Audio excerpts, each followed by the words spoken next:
جب نماز میں قیامت کا ذکر آ جاتا، یعنی قرآن پڑھتے پڑھتے، یا پھر جہنم کا تذکرہ ہو جاتا، تو وہ وہیں کے وہیں کھڑے رہ جاتے تھے اور آگے نہیں بڑھ پاتے تھے نماز میں۔ اس قدر وہ رونا شروع کر دیتے تھے کہ جہنم کے ذکر سے۔ ایک نوجوان صحابی ہیں، رات کے وقت وہ جہنم کا تذکرہ کرتے کرتے نماز میں کھڑے رہ گئے، یہاں تک کہ ان کی ایک ہی رکعت وہ صبح تک ہو گئی، نماز کو آگے بڑھا ہی نہیں سکے، اتنا روتے رہے۔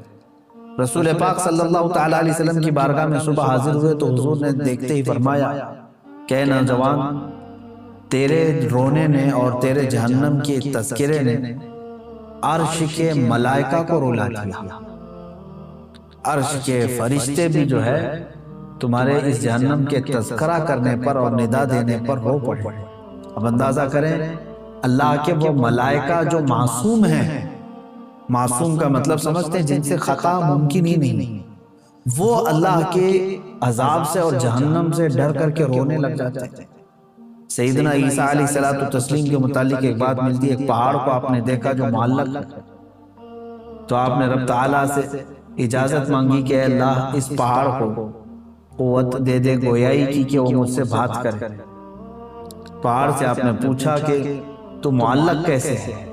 تو اس پہاڑ نے کہا کہ جب میں نے یہ آیت سنی کہ دوزخ کا ایندھن سمجھتے ہیں نا، جو چیز آگ بھڑکانے کے لیے ڈالی جاتی ہے، جیسے آپ تیل ڈالتے ہوں گے، مٹی کا تیل ڈالیں تو آگ بھڑک جاتی ہے، پیٹرول ڈالو، ڈیزل ڈالو، یہ ایندھن ہے۔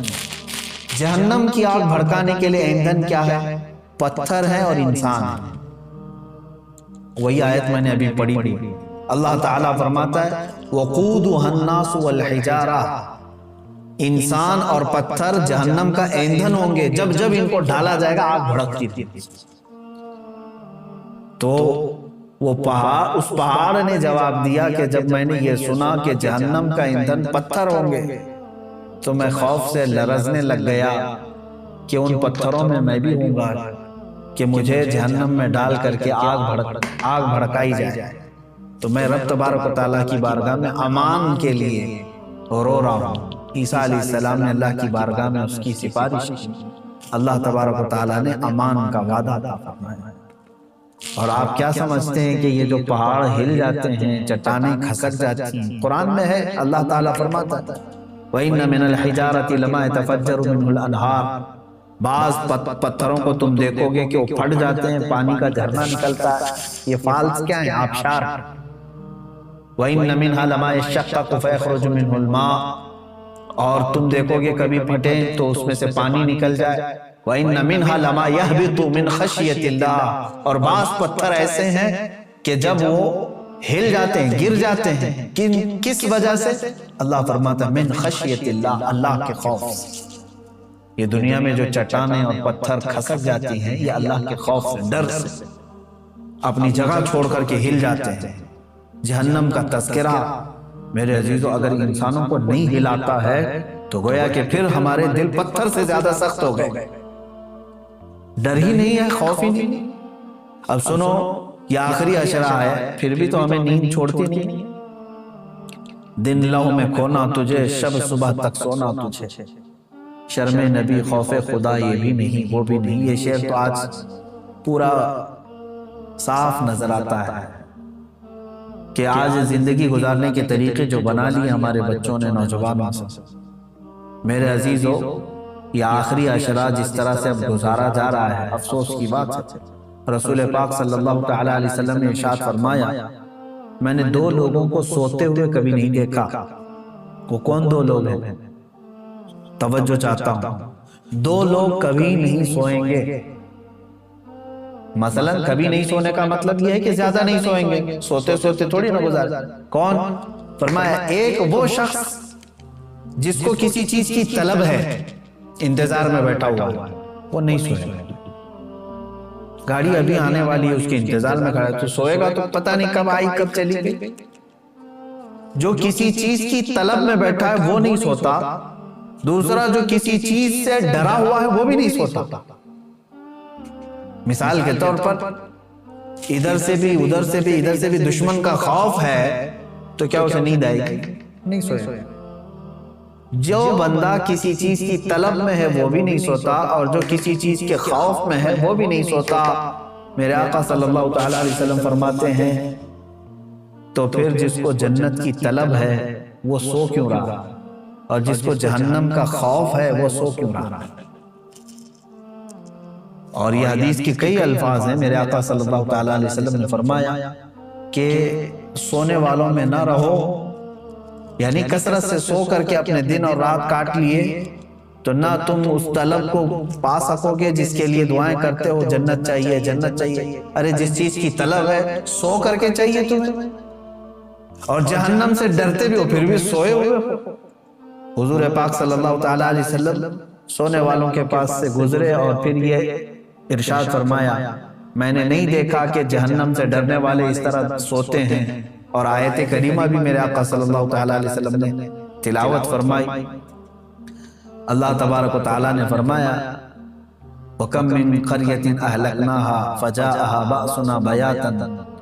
وہ یہ جو ہے آیت تلاوت فرمائی کہ بہت سارے قریے دیہات ایسے ہیں جن کو اللہ تعالیٰ نے ہلاک فرما دیا، وَهُمْ نَائِمُونَ، اور جبکہ وہ سو رہے تھے، سونے والے غفلت میں۔ حضور پاک صلی اللہ تعالیٰ علیہ وسلم نے یہ تلاوت فرمائی۔ اس کا مطلب یہ میرے عزیزوں، میں خلاصہ یہ بتانا چاہتا ہوں کہ آخری عشرہ ہمارا سونے کا نہیں۔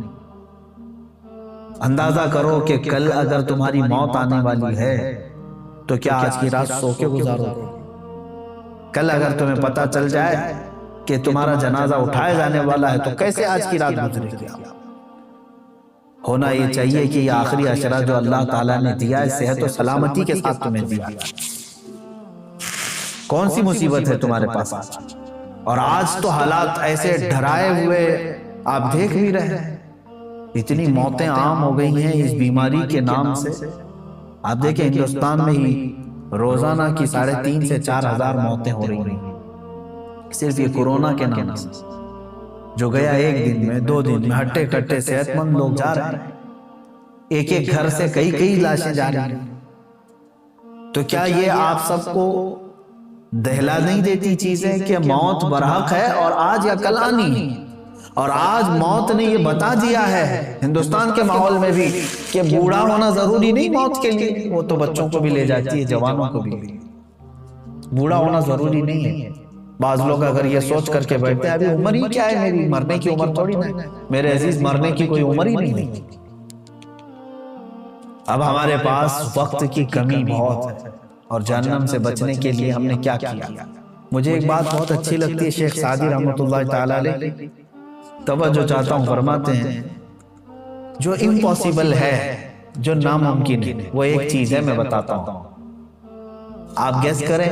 دنیا میں ایک چیز ایسی امپاسبل ہے جس کو سب مانیں گے، مسلمان ہی کیا، ہندو بھی، عیسائی بھی، یہودی بھی، سب مانیں گے، وہ امپاسبل، سب اس کو کہیں گے۔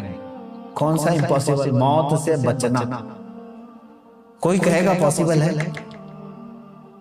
موت سے کوئی بچ سکتا ہے؟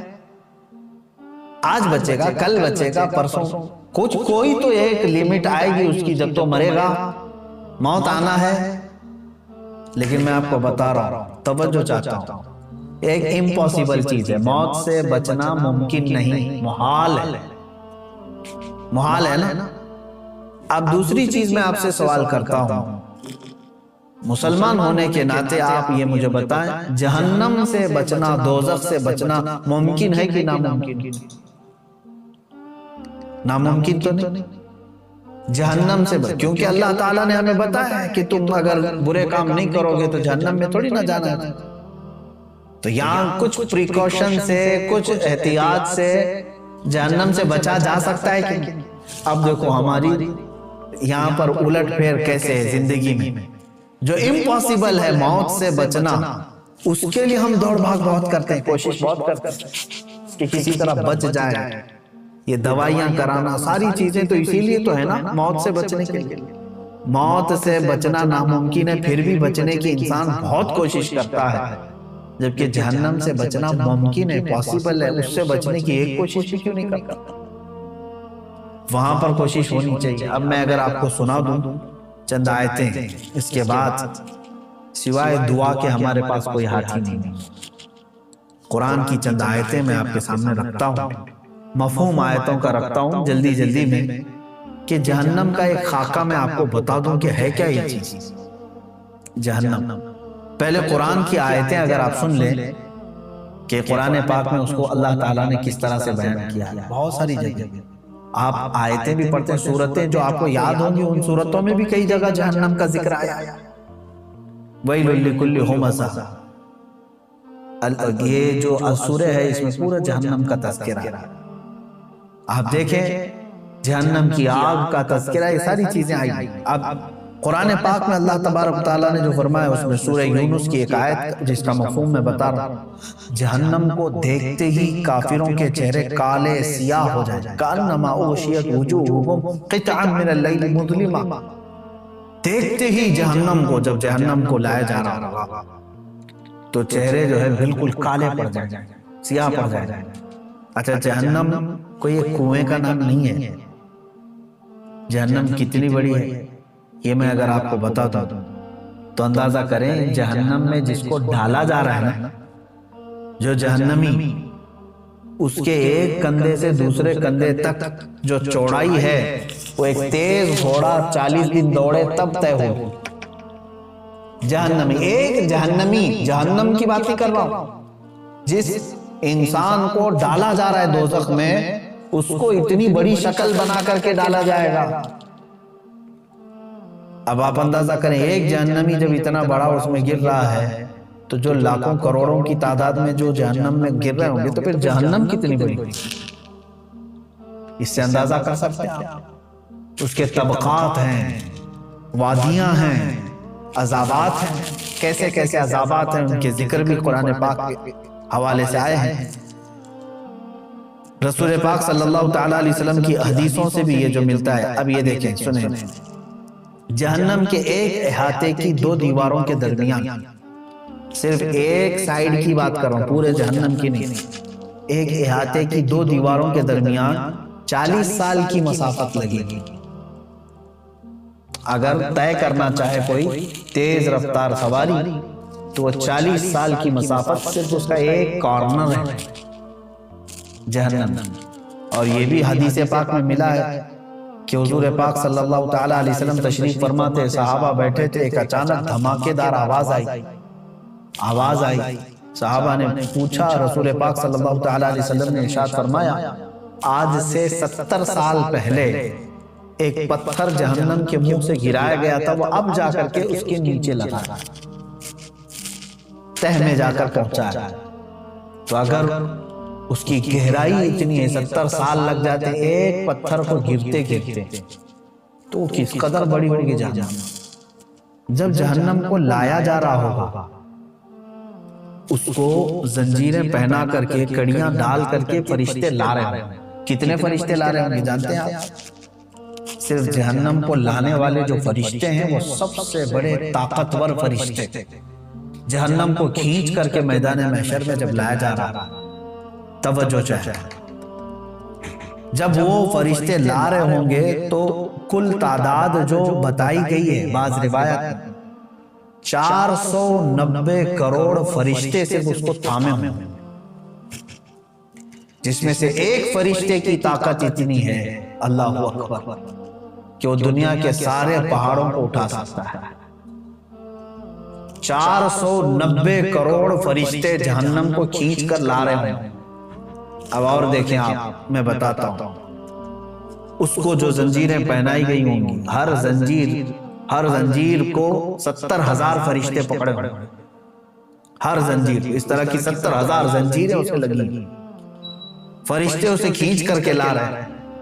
اور جب میدان محشر میں وہ جہنم کو لایا جائے گا، آگ اگلتی ہوئی جب آ رہی، اب یہ بات پڑھتے ہی دل دہل جاتا ہے میرا، کہ جیسے مجرمین کو دیکھے گی جہنم، جن کے لیے دوزخ لکھ دیا گیا یا ان کو دوزخ میں جانے کا آرڈر ہو گیا، تو جیسے ہی وہ مجرمین کو میدان قیامت میں جہنم دیکھے گی، یہ 490 کروڑ فرشتوں کے بھی ہاتھ چھوڑا کر کے بھاگنے لگے گی۔ ان سے بھی وہ